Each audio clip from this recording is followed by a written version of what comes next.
Praise the Lord, my dear brothers and sisters. I greet you in the name of our Lord and Savior Jesus Christ, and I extend my warm invitation to one and all of you. And you are the ones who make me so delighted, glad, so happy. Because why? There is nothing else. I do so many things during my day. You also might do so many things, but I don't know what is your feeling. But my feeling, I want to express any other work that I do, I don't get this joy. Joy is different from happiness. We discussed about that, right? Happiness is temporary. Any incident that comes and goes makes you happy. After the incident changes, or after your, see, for a day or two, emotion, you are very happy. And after that, what happens? You will feel the pressure. Oh, this job is expecting me so many other 20 things to be done because you're promoted. No, the employer is going to give you a hike and is going to ask 20 more things to be delivered. What happens? Happiness instantaneously gets converted to or turned to sadness. But joy, no, regardless of any situation, regardless of any person coming and going in your life, or any person saying, "Oh, you're not my friend anymore," you will not feel anything about it. I've seen, right, especially the teenagers. I mean, age group doesn't matter, especially people of any age. When there is a when the human relations are breaking and something like that, they get very upset. But my point is, you won't get upset because your relationship with the Almighty God, our Father, and your relationship with your elder brother Jesus, who is our intercessor and advocate, and your relationship with your helper and companion and your only friend, our dear Holy Spirit, will never be broken unless and until you pull out. They won't pull out from this relationship. But what happens in human relationships? They will pull out. You may be right. If you are really wrong, then fine. They deserve to they deserve to pull out of that relationship and say no to you because you are the culprit. Then you better admit, you repent, and then you do not repeat that mistake. That's a different story. But you are innocent in this case. I was not at fault, brother. I never spoke in that way, and I never want this thing to happen. But this brother misunderstood, that sister misunderstood, and all that, and they pull off from the relationship. What will be the nature of your spirit? Yeah, your spirit will be overwhelmed with sorrow and all this, and you are upset, mood swings, and you don't eat your food, and you throw the plate on the floor, and something like that, right? You get emotionally, you go through emotional outbursts. But then this joy, will keep you always consistent, static, and your mindset will not change, and no one can disturb, no one can take you for any kind of emotional ride or something like that. Why? Because you have understood there are three relationships. Whichever relationship may stay with me, whichever relationship may not stay with me, but these three relationships will be with me eternally, not only while you're on earth. That's why you are so joyful. Why? Because you have that assurance. What gives you joy? Or when you when you the moment you feel joyful, it's because of the assurance, the guarantee. Otherwise, what happens? It's always panic, it's always fear, it's always situations that paranoid you, right? You're feeling paranoid, are you feeling pathetic, you're feeling left, ditched, drubbed, ignored. Feelings, I gave you so many parameters. Through these, our happiness is also one of those, which are all temporary. Why? Because there is no guarantee with a human being or with a situation. Maybe there's no guarantee. You're taking an at your on your workplace, it may go through certain breakdowns, not accidents, breakdown. No guarantee. These three relationships guaranteed, and that's Bible. And that's why we are emphasizing you day and night. Meditate in the word of God, not only to please God, not only that God should confess, "Oh, I'm very pleased with him," but why you think God is making that statement? I'm pleased with my beloved child who is meditating on the word of God. Why? Because he's very happy that you're very joyful. Yes, he's very happy because you're joyful. Joyful also, joyful state. Mindset also means you're a very consistent person, a very stable person. You're not having wavering mindset. You will never be double minded. Your yes will be yes and your no will be no. And no situations, no human beings, breakups can shake your mindset. You will be joyful. You'll be very happy. You'll be very joyful. You'll be at peace. You'll be calm. When do you think people get this calm mindset? Only when they inherit this principle of being joyful. And what gives you the joy? Because you have the assurance that these three people, yes, my friend, my brother, my father, they're not going to leave me. All three relationships you have. And while on earth, they're going to be with you. Even after you leave this place, you will still join their hands. That relationship is like as good as like calling it as immortal, unbreakable. Yeah, there are certain, it looks like glass, but you break, you put it, when at the slip of your hands, you just drop it on the floor. It doesn't break. Unbreakable glasses. There are glasses which are manufactured that way.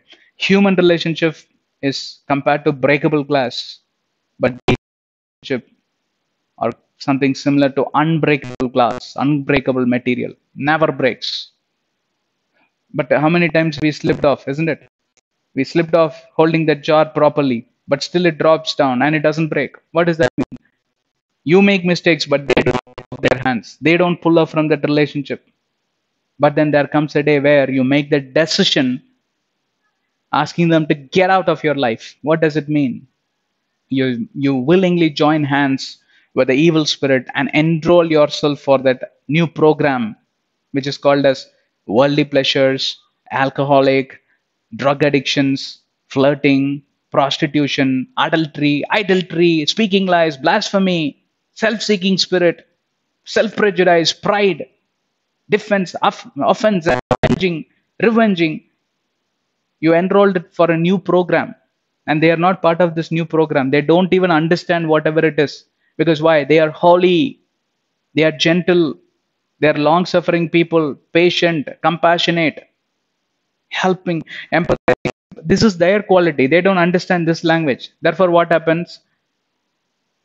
They resign their job and they, or you kick them out. But in either cases, the relationship is broken. The guarantee and the assurance is dissolved. Is this the kind of life you want to live? Want to live? I've made a choice. I will never ever allow these three people to resign their jobs or relationships. I've made a choice. I will never ever allow these people to get out of my home. Forget me kicking them out. No way I will do that. But then even if they want to get out because they're not able to tolerate, I will never leave them. I would say I will repent right away. I will reconcile with you. We discussed about that, no, from the book of 2 Corinthians 5, reconciliation. We spoke a lot, almost 6-7 hours. We spoke only on reconciliation. I will reconcile with you, my father, my friend, my elder brother. And you know what? The moment you speak the words like reconciling, repent, oh, their hearts will melt.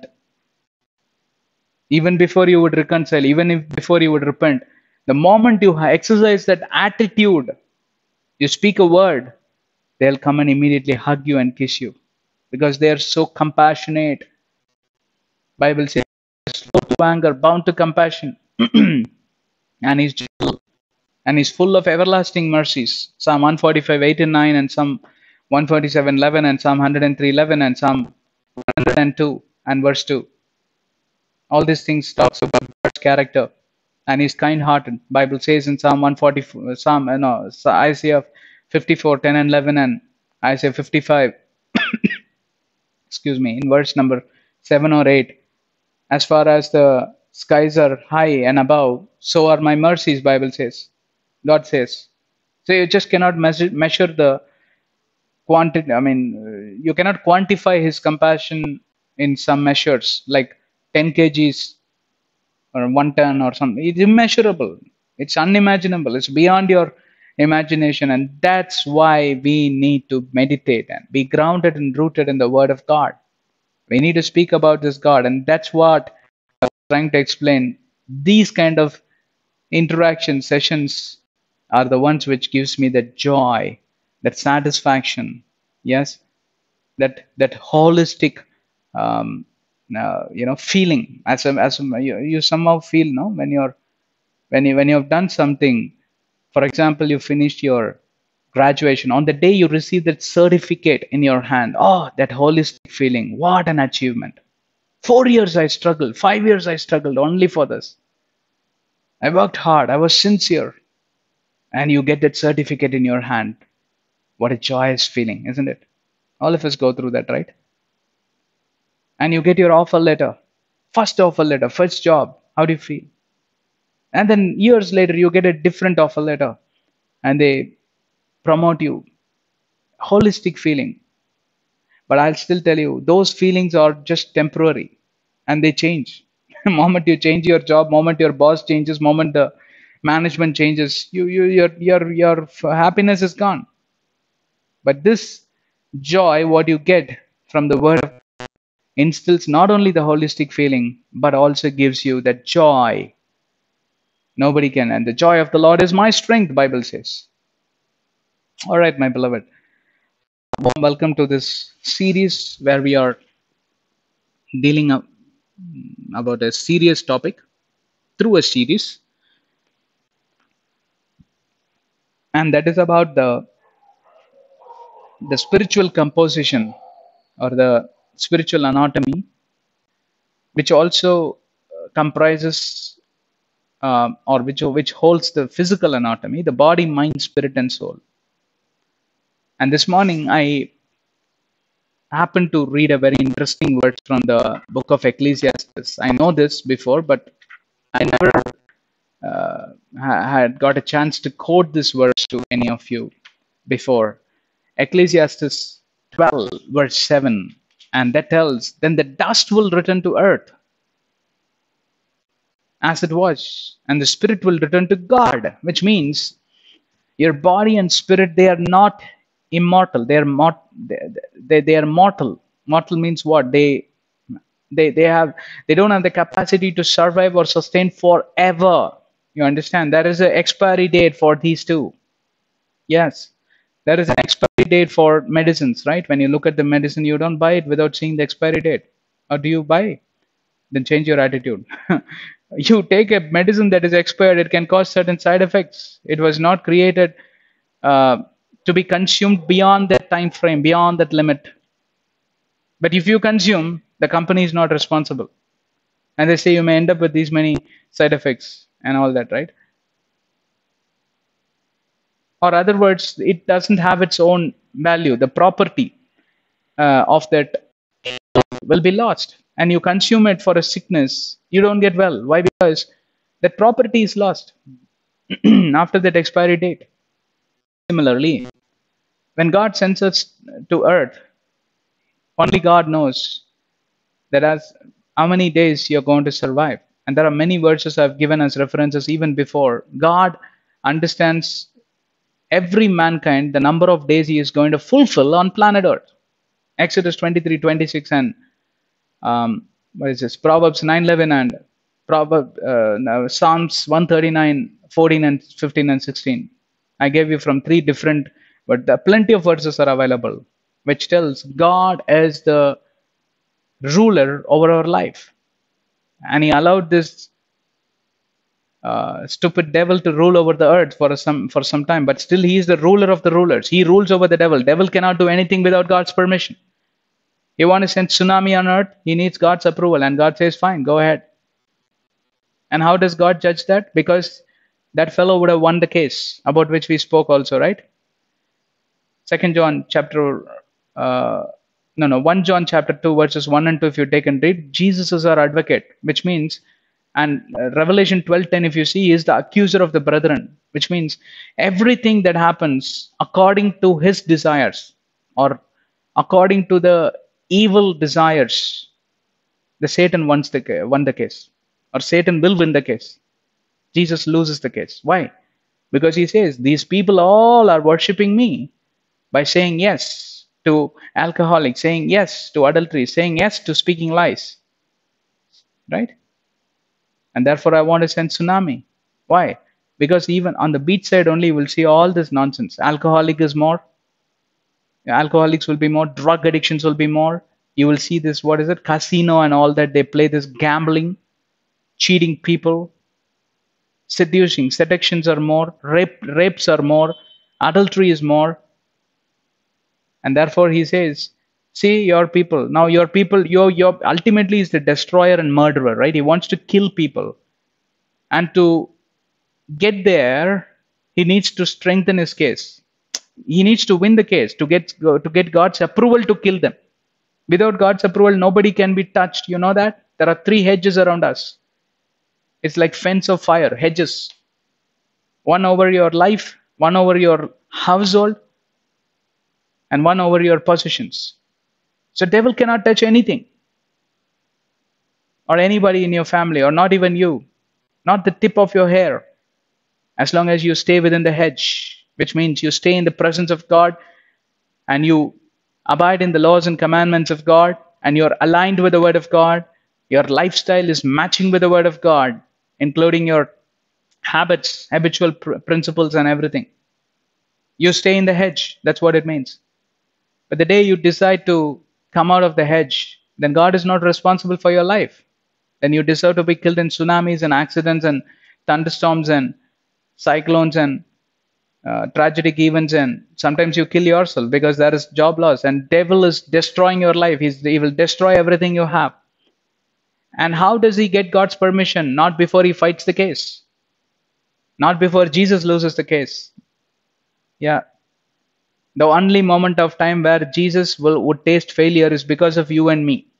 Otherwise there is no failure, error, or losses or something like that in his defeat, something like that in his dictionary. He doesn't even know what. But because of these mankind, these human beings that God created with a lot of love and expectations, we are the ones who have taught him these new words in his dictionary, such as defeat, failure, and shame, and all that. You understand? Huh? Yeah. Sometimes we give them the feeling this entire relationship is just a sham. Sham, you understand? Huh? Bogus, useless. And yes, God felt it once, and of course he keep on feeling this because why? 99% of this world is on the devil's side. Don't you think so?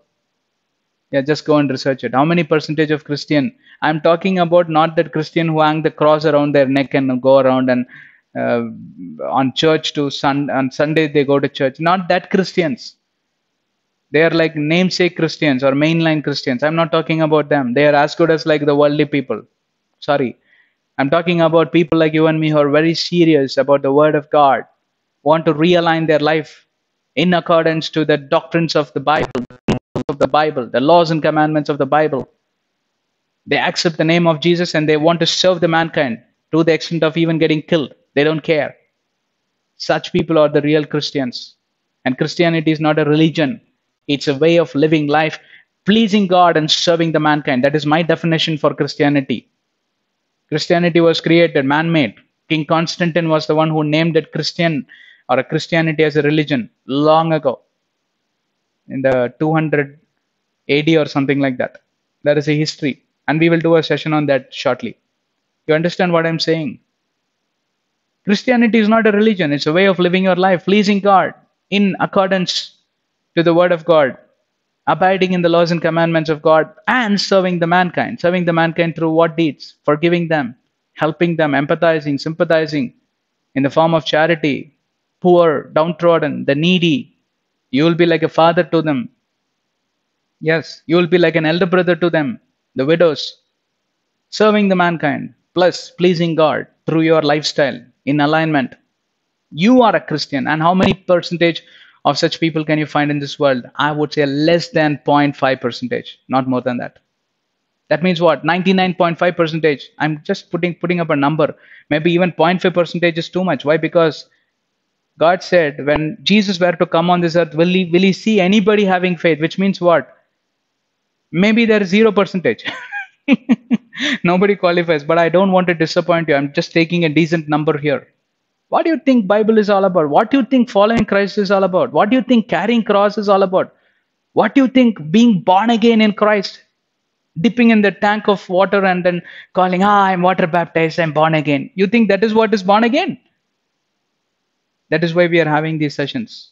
This is our 57th session, and we are dealing with this body, mind, spirit, and soul to help you check on your attitude, to help you check on your spiritual growth, your spiritual condition, the quality of your spirit, and whose side your spirit is.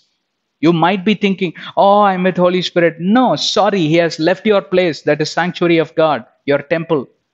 Sorry, your body, the temple of God. He had fled the spot 20 years ago. You are thinking, you are the one who is thinking that Holy Spirit is with you. But the truth is, evil spirit comfortably built his fortress around you. And that is the exposition we are trying to bring out through you, make you confess, make you think, and leading you towards the side of light and truth from the Word of God, not my own doctrines, from the doctrines of the gospel. Don't you think so? Now, there are just 0.5 percentage of the people and who are on God's side, which means the 99.5 percentage of the people are on devil's side. Therefore, tell me, what good can you expect from this world, earth or world? Why? Because God approves everything that this guy argues. Why? Because he's on the winning side. He's on the winning spree. He's able to deceive people. See, maybe 99 percentage of people are non-Christians. Simply they qualify to be destroyed and murdered by the devil. That's why you see lots of disasters happening. Lots of people going through troubles, problems, murders, bloodshed, violence, mob gathering, terrorism. Right? It's easy, straight and clear for God and devil. Devil wins the case. I don't think Jesus he would argue. Why? Because his argument begins only if a person is born again. For this remaining 99%, I don't think he's going to advocate. Why? Because every knee shall bow and every tongue shall confess that Jesus is the Lord of Lords and King of Kings. Only when the argument begins, only then you are hiring our beloved Jesus as your advocate. Or he becomes your advocate. Even if you don't hire, he becomes your advocate. That is his kindness and compassion. That is his love and mercy and grace. You don't even have to hire. He becomes your advocate by default. Now, for whom he is going to fight the case? For the remaining 1%. In the remaining 1%, you divide into two halves. 0.5% who have not understood the Lord Jesus. They think they are Christians. They think they are following the doctrines of God. And for whom Jesus still advocates. Why? Because they are 50-50, right? Half-cooked vegetables. They have known his name, yet he is compassionate to fight for them, but he will continue to lose the case. Why? Because they are not falling in line to the doctrines, and still there will be an argument. Advocating of the case will happen, but you know what? Satan will win the case. Why? Because his case is stronger than Jesus' case. You understand? He will prove from the Bible only. See, your word says like this. He argued with Jesus from the word of God, right? You see the condition of his spirit. The spirit clearly works with me. Then why you in the case? Yeah, I am the winner. Accuser of the brethren. See, according to this word, he is not falling in line. And therefore, Jesus loses the case for the remaining 5%, which means 99.5% fall on their side.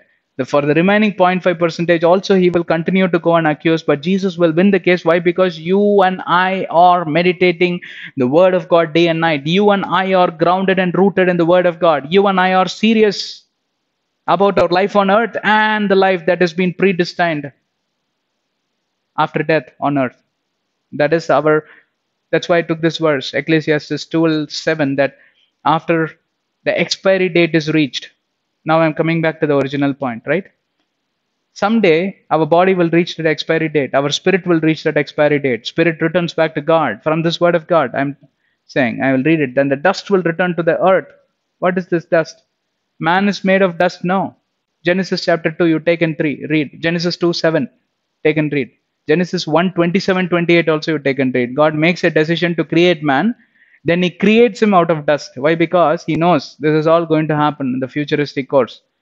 So he will return back to dust. I think he got reminded of Ecclesiastes 12:7 as early as Genesis 2:7. Genesis 2:7, Ecclesiastes 2:7. Nice, no?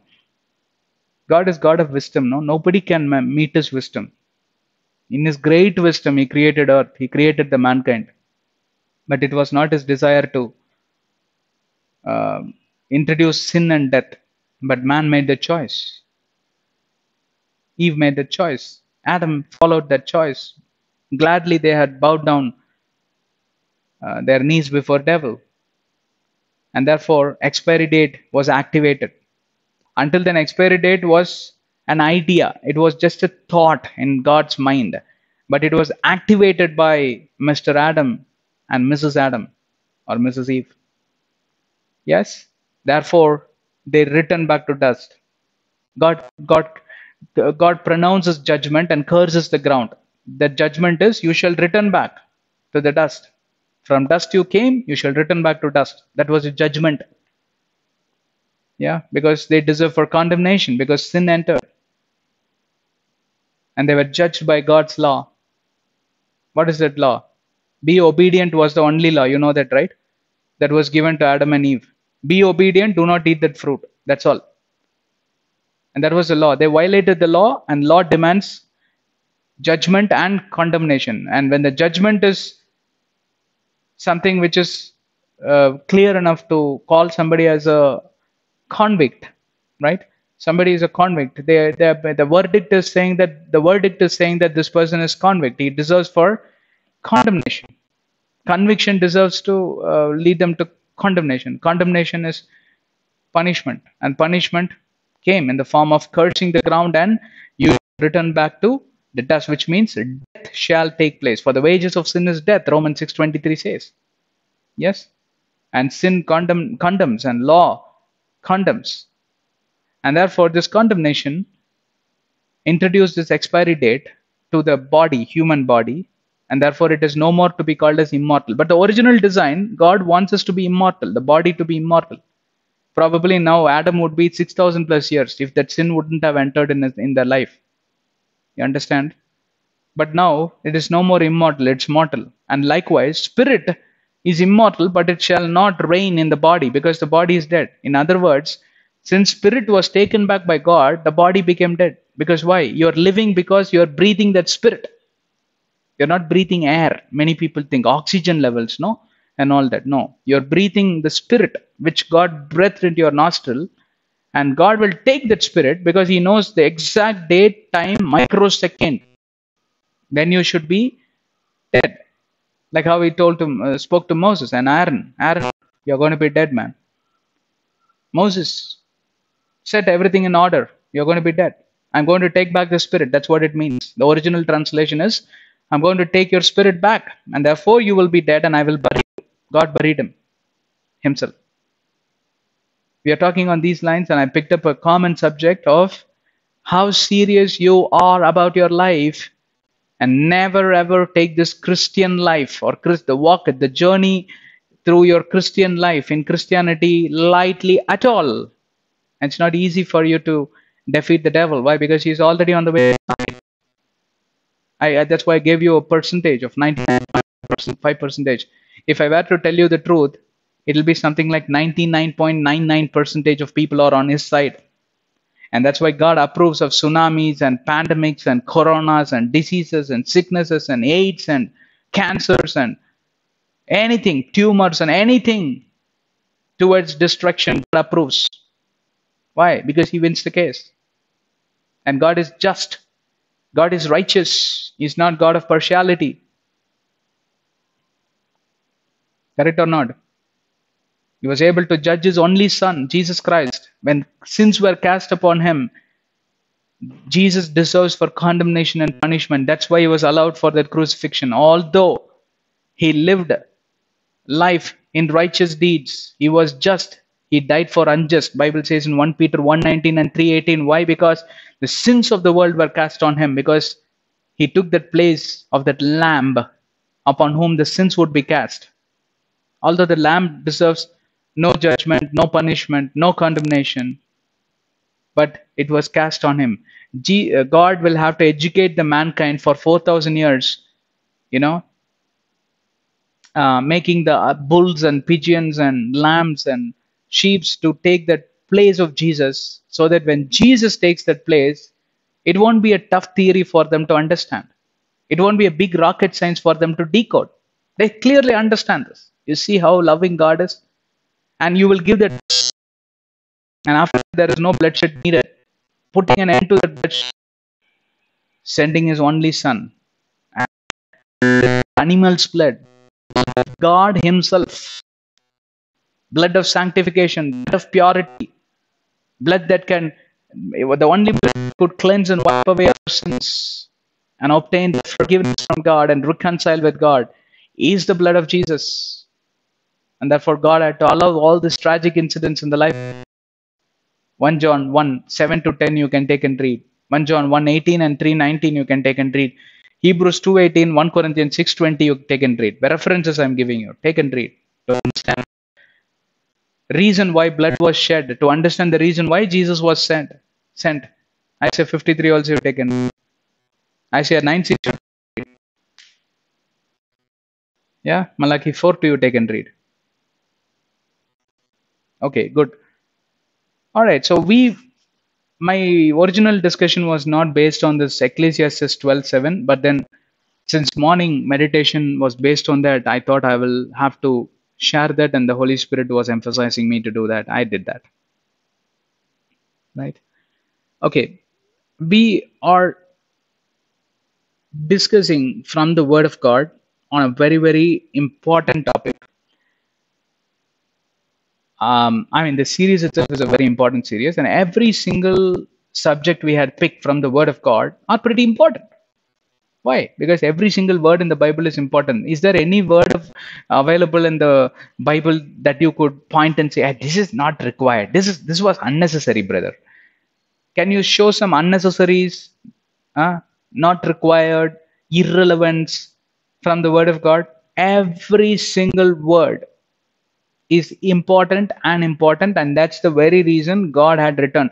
I'm talking to those Christians, believers, born again believers, and I gave you the definition for born again believers. No, never ever think you carry Bible, you go to that Sunday service and hanging the cross. You don't belong to that category. Sorry, we are talking about a different Bible, which you might not have heard or understood. Now is your chance, and you don't get the second chance after your death. So now is your chance, beloved. Please open your ears of your heart. Yes, there is no irrelevant. And there are many Christians who think Old Testament is for Old Covenant people, New Testament is for New Covenant people. That is your definition. If that was the case, this Bible would have definitely had only 27 books. It would not hold 66 books. Yes? Are you saying the remaining 37 books or something like that in the Old Covenant is useless and God didn't have anything else to do or simply was writing it down? No, not a word. In the Word of God, you can call it as unimportant or useless. All of them are significant, but still, we picked some paraphrases that are relevant to the topic that we are talking here, isn't it? We had been dealing from the book of Ecclesiastes, chapter 3, verses 9 to 15. We meditate already on the title, God given task, from the life of Solomon, from the life of the believers, from the life of Jesus, a lot. And then we start to talk about the workmanship of Christ in us. In other words, the discipleship of Christ in us versus workers versus labor. What do you labor for? Having not understood the God given task as a concept, as a doctrine, as a law, as a commandment, as a principle, as a theory, you are running in your own direction and you're saying, I'm working hard. Working hard for what? To burn in the lake of fire? There should be some reason, right? After all, you slog and you end up in hell. Can you imagine your situation? What a terrific incident, right? What a horrifying incident, even to imagine while you are still living on earth. Beloved, don't lose your chance. This is your opportunity. Yes, you need to know what you're laboring for which you need to have a clear vision. You need to know what is your destiny. You need to know what is your objective in life, and target in life. You need to know what is the divine will and plan of God. Yeah, you need to know means, okay, today onwards I will ask God. It's already given to you. You need to just open your eyes and realize in meditation, asking the Holy Spirit to shed light. It is all packaged within you. While God had made the decision to send you out to earth, He wouldn't send you empty head. Understand? Your head is full of divine will of God. And every one of us have that unique divine will and plan of God planted in us, implanted in us. Yes? Just that you need to feel it and realize it and act upon it. God is not going to do anything new. It's already given, like how He has finished it on the cross.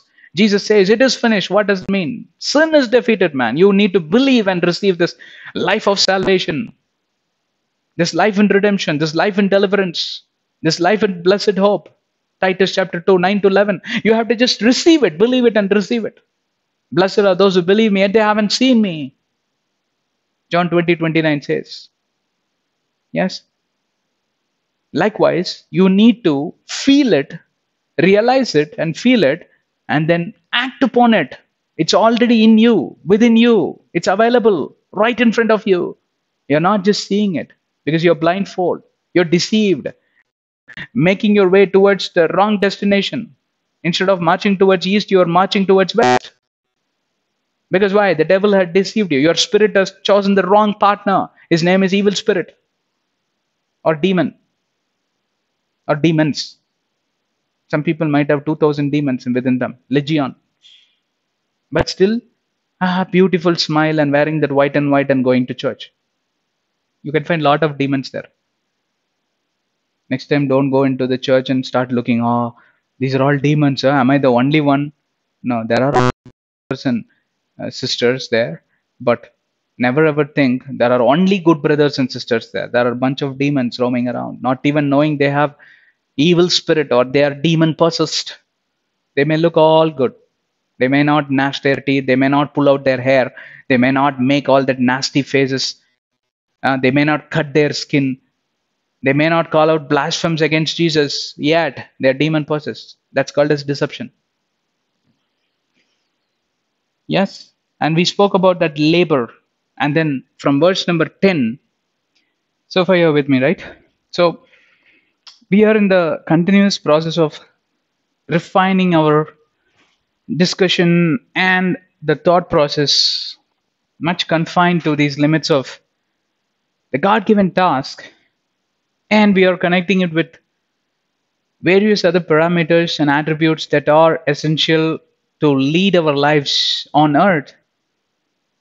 And the way how we are living our lives, the soul, the inner man, gives an account and he's being judged and is being granted that reward or that verdict. Reward takes him towards heaven, and verdict of condemnation takes him towards the pit of the hell or the lake of fire. Not pit of the hell, lake of fire. Right? Somebody is asking me an interesting question. This lake of fire is the very first experience. That means we can relax in the place of torment. Anyway, I've gone to hell. What kind of crazy question is this? But still, I'm answering this for you. In the rich man and Lazarus story, if you take and read from the book of Mark, it's been explained that the place of torment is something that is also going to have a flame. Probably it's not as good as like lake of fire. Therefore, you will have no regrets. If you have not burned properly, they will ensure that you're roasted properly in the lake of fire. Now you are convinced with this answer? Luke 16, verse number 24. Then he cried and said, who? The rich man, Father Abraham, have mercy on me and send Lazarus that he may dip the tip of the finger in water and cool my tongue, for I am tormented in this flame. I will tell you what it is going to be. It will be like an oven. Yeah, the fire won't be lit on them like how the early age Christians were tortured, right? They were tied to the pole and the tar would be poured on them and they'll be burnt to death, burnt to ashes. Not like that. But here they will feel that tremendous heat, giving them a sneak peek. Sneak peek means what? Some clue or a hint in layman language that how the real lake of fire is going to be. Probably an angel would walk around and tell, hey, you know what? It's going to be 10,000 trillion times worse in the lake of fire. This is actual meaning of tormentation. Tormenting physically and tormenting mentally. You're not going to be spared. Now you're convinced with your answer. So would you want to go to hell and have this feeling of this flame? It's not like warming yourself during weather, cold weather. No, it is as good as like sitting in an oven, big oven. Imagine big oven, and then they heat it up to 100 degrees Fahrenheit or something like that, and they leave you there for the rest of your life. How do you feel? Skin will be scorched to death, man. So don't ask such crazy questions. Oh, place of torment means we still have some more time to relax. Oh, we are not going to be burned in fire. You will be mentally tortured. You will be physically also tortured with that heat. And what difference it makes from the lake of fire? It's even more than that, according to me. All right, now your verdict is going to be towards the side of condemnation, then you are thrown into the lake of fire. That depends on how your body, spirit, and mind they react to the situations, the circumstances that they go through in this world, and under whose leadership and governance they operate. Is it Holy Spirit or evil spirit? These matters a lot. And we have been talking through this for the last 56 sessions, and this is our, 57th session or something like that. I'm not good at numbers, but we're not yet done, right? And God-given task plays a key role helping God to determine and judge whether the tasks given to you, both from the worldly perspective, earthly duties and responsibilities versus spiritual duties and responsibilities. I spoke a lot about this, right? From the life of Jesus and all we spoke, and I don't want to explain it again. And we stopped with, I have seen the God-given task with which the sons of men ought to be occupied, which means nothing is hidden under the carpet. We spoke about this in a previous session, verse number 10 and 11. Is made everything beautiful in its time. How everything appears to be beautiful in its time. To whom it appears to be beautiful. It means what? God-given task. Because if you're the real child of God, there is nothing that is hidden right under the carpet, because God doesn't like operating that way. Good example is, he was about to go to destroy Sodom and Gomorrah. Meanwhile, he visits Abraham and he has that interaction with Abraham and his wife Sarah, and he prophesies, hey, you will be blessed with a boy, and through him the deliverer is going to be born, and I will make a generation, etc. And after that he walks, and then he comes back and says, how can I hide anything from my friend Abraham? Would I do anything without revealing to my friend Abraham? Doesn't mean that Lot, his cousin, was there or nephew was there, but even otherwise also God would have revealed. Because why? God likes to work in a friendship manner. Yes, he likes to have that partnership, that fellowship. He doesn't like to hide everything and surprise you. You see how surprisingly I did this. Not like that. That's man's attitude. That's evil. That's wicked attitude, right? Surprisingly, they go and see, both the guys are jobless, but one guy attends interview without even telling the other person, and then he grabs the offer letter and comes and says, hey, you know what? I'm employed now. When did you go? Where did you? I went and attended interview. How would the other guy feel? Why did I pick that example? I've gone through that problem in my life. Yes. So-called friends betrayed me a lot. Yeah, but I learned it from the life of Christ. If I were to get anything, no one can stop it. And similarly, the other person needs to get something. How much ever I've strived hard, I will never be able to grab that what is predestined for that person. Therefore, jealousy is useless. Stop envying with your neighbors, which is wicked and evil. Yes, why I'm saying this is because Jesus or God the Father never hides anything. It's all visible, made visible in the Word of God, made visible within ourselves when we was packaged and sent to this earth, not without the divine will, not without certain objectives and targets and the tasks. God has packaged us with bunch of worldly tasks and heavenly spiritual tasks, and then He sends. Yeah, and that's why none of you should feel that, oh, you're someone who's useless and not useful for God. That is your thought, not God's thought. You are created in the image of God, therefore you are packaged with lots and lots of things. And He has made everything beautiful in its time, which means what? You will be awestruck to see how God does things in its time, but those things which He would be allowing you to perform in its time will never be hidden from you. That's the point. You would never be saying, "Oh, I never thought this would happen in my life." No, you're not the true child of God.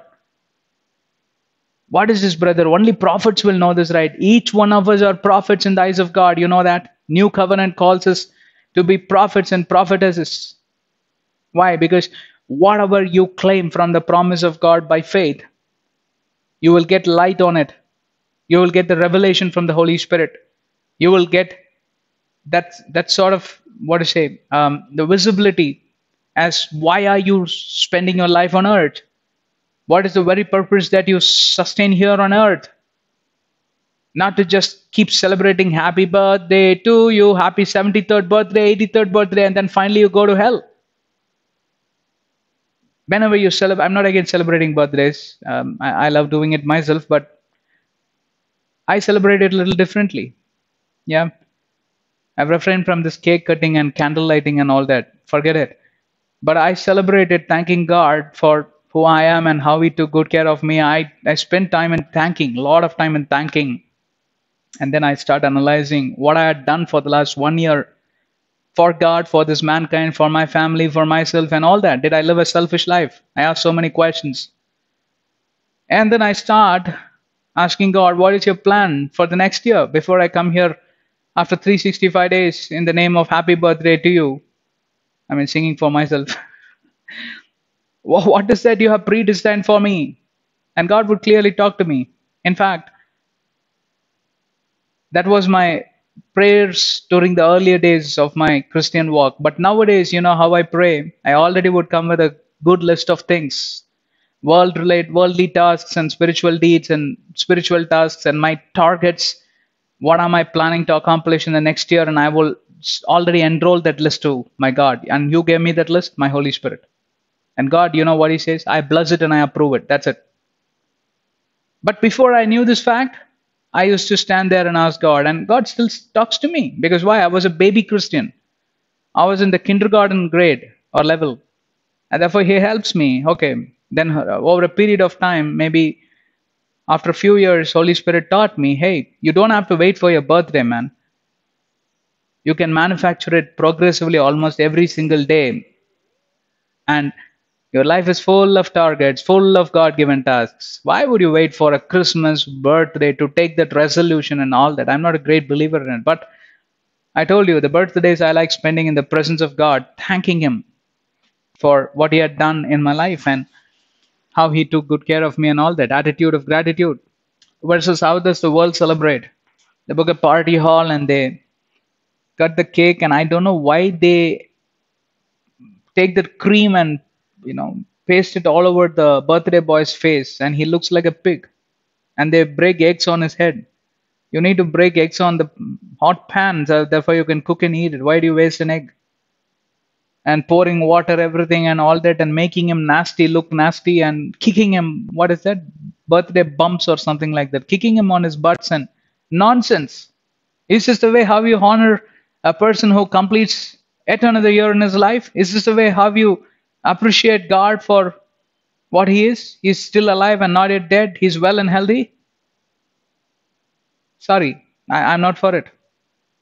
That's why I hate that celebrations, at least on the birthday. I'm not against celebrations. I love celebrating things, but there should be meaningful celebrations. Sorry, I'm out of all this nonsense.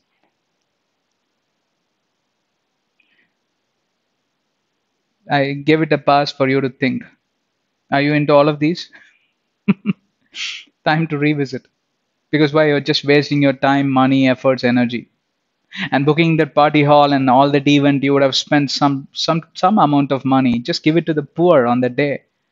Just go and visit an orphanage and just dedicate that money and time to encourage those orphans, encourage those mentally impaired. Go to old home age who had been kicked out of their homes by their sons and daughters or somebody, and bless them with that good dress, and yeah, spend some time. If you can't do any of this, spend some time in the presence of God. You don't have money to money for charity and help others, or whatever, you have a economic crisis. No, don't worry. There's no hard and fast rule. Talk to God. That's the most important thing. Talk to him about the situation, what you are. I don't even have money to bless an orphan.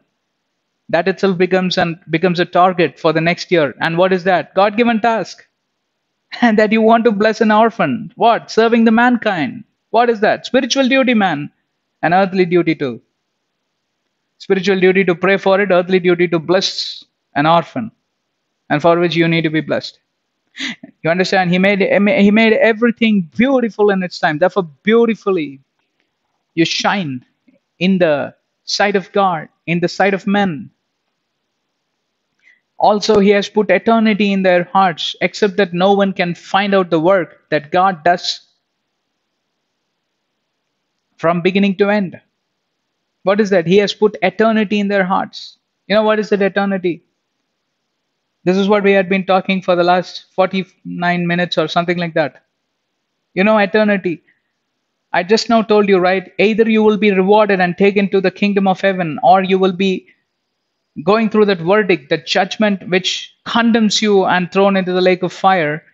You will be already able to visualize that verdict or reward, and that's called as what happens in eternity, that life after death. What is predestined for you? You will be able to judge through your earthly duties and responsibilities and spiritual responsibilities, so-called God-given task. That's called as he has put eternity in their hearts. Whose hearts? Whose spirit is working with the Holy Spirit?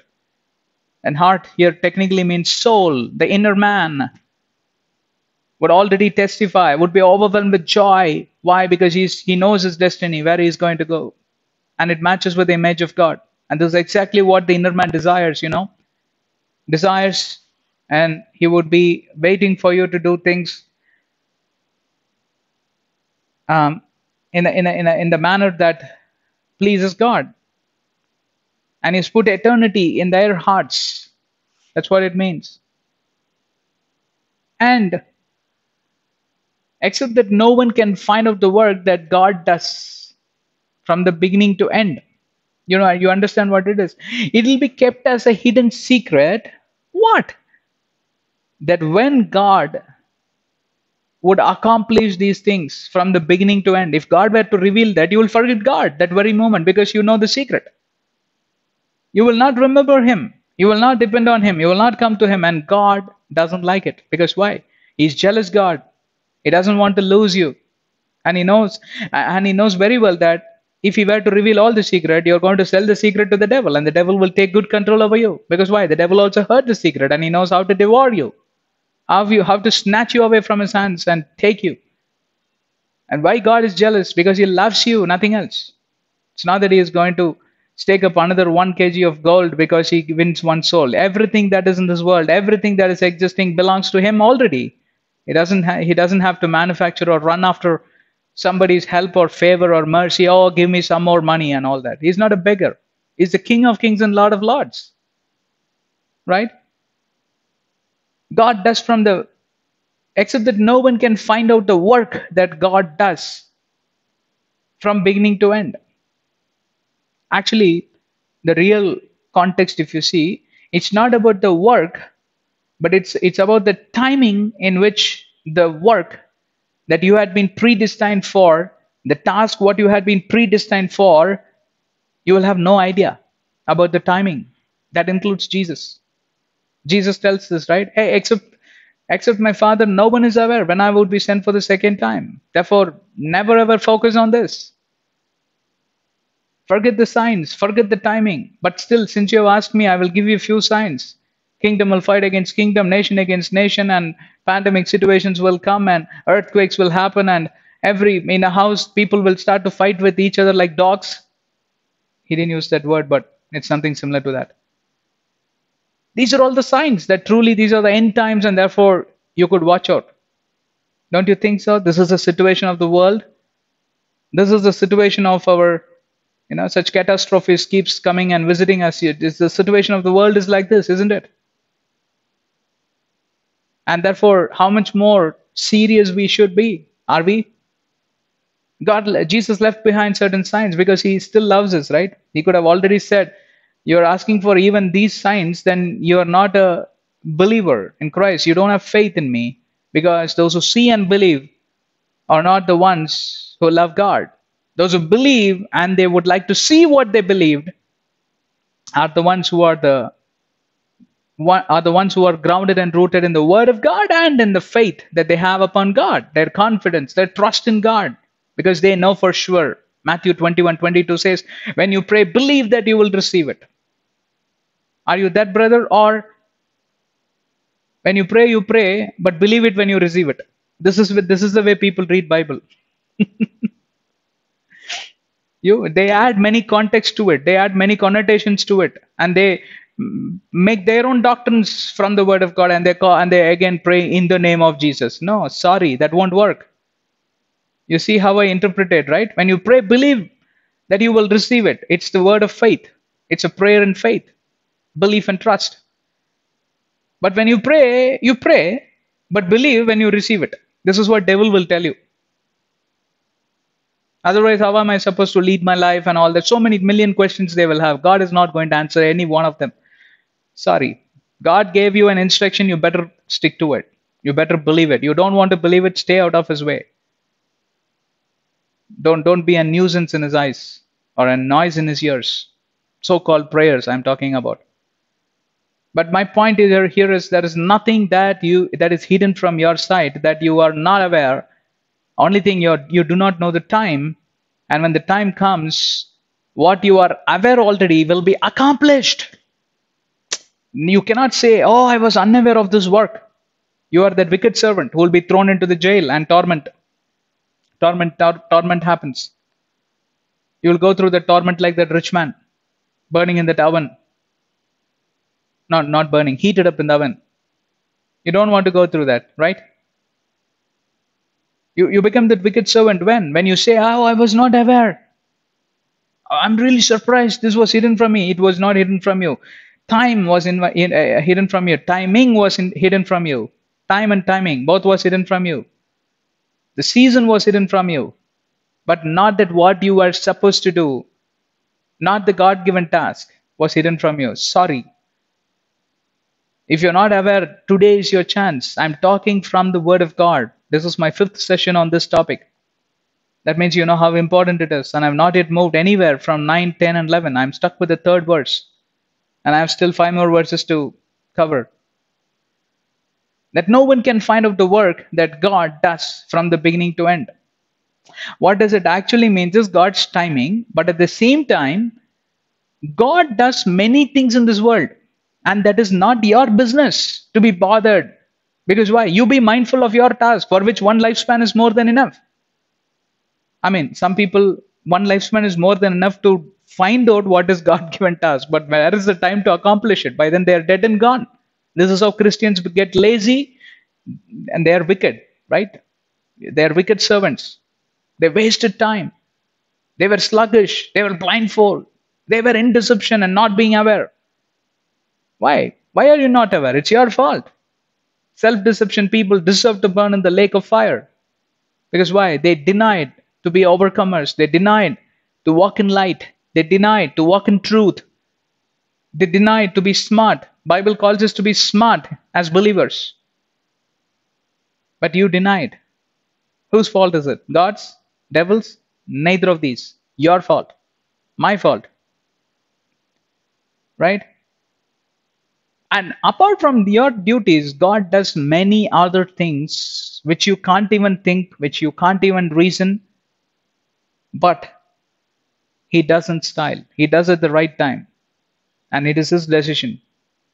And there are other things where he reveals through his prophets. Not your task. But then there are many things he does, but he reveals it through his prophets. For example, he gives a warning that, hey, such a disaster is going to happen in such and such place. And he speaks about that to a prophet, and the prophet comes and speaks to the city,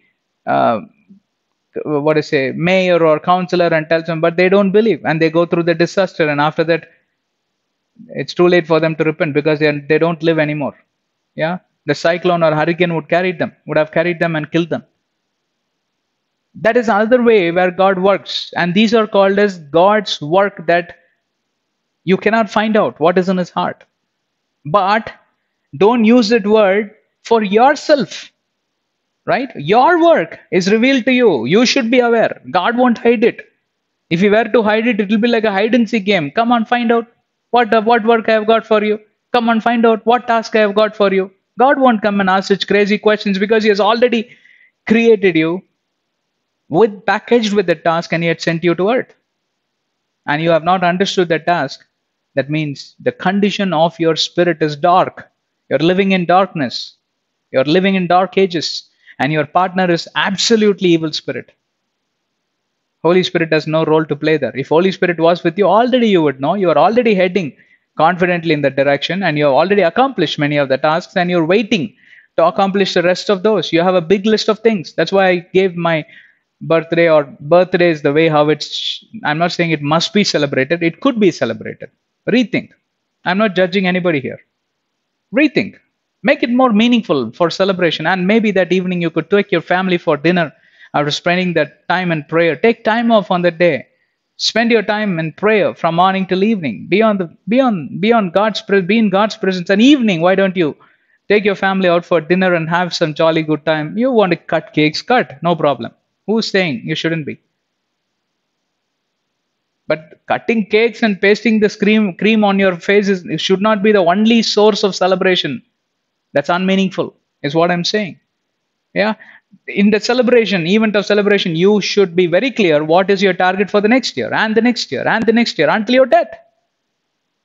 And where is the question of, oh, I was not aware, this was invisible, God hid this from me? Ah, you are talking like the devil, because you are demonic. You're filled with demonic wisdom.